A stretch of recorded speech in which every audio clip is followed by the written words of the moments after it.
Football lovers, এখন আমরা যেই ব্যায়ামটা করব, যে ড্রিলটা করব, সেই ড্রিলটার নাম হচ্ছে ইন অ্যান্ড আউট। তো আমি রেজিস্ট্যান্স ব্যান্ডটা লাগিয়ে নিয়েছি আমার পায়ের এই জায়গায় বরাবর।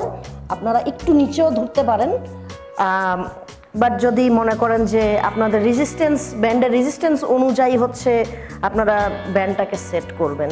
তো আমরা এই এক্সারসাইজটা যখন করব তখন হচ্ছে আমরা এভাবে ওয়াইড করে দাঁড়াবো এবং আমাদের হাঁটু হচ্ছে বেন্ড থাকবে। তো আমরা হলো একটা পাকে স্টেশন করে নিয়ে আরেকটা পাকে ইন অ্যান্ড আউট করব। যেমন আমি আমার লেফট লেগটা দিয়ে শুরু করতেছি, লেফট লেগ স্টেশন, এবং আমার রাইট লেগ হচ্ছে এভাবে বাইরের দিকে যাবে অ্যান্ড ভিতরে আসবে। 1, এবং ফাস্ট করবো এটা, 2, 3, 4, 5, 6, 7, 8, 9, 10। সেম ওয়েতে এই পাটাকে আমি স্টেশন করব, এই পাটাকে করব in and out. So with this leg also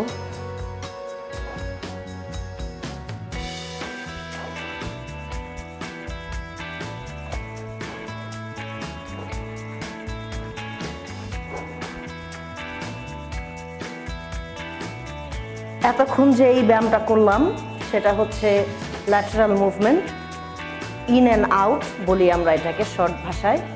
তো এইটা করলে, এই ড্রিলটা আপনারা প্র্যাকটিস করলে রেজিস্ট্যান্স ব্যান্ড দিয়ে আপনাদের পায়ের যে lateral movement, side to side যে মুভমেন্ট, সেই মুভমেন্টের যে ক্যাপাসিটি সেটা বাড়বে, আপনারা স্ট্রেংথ বিল্ড করতে পারবেন।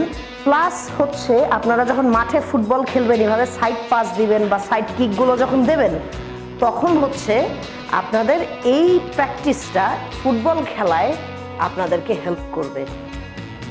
And that was our drill number 2. Now moving on to the next.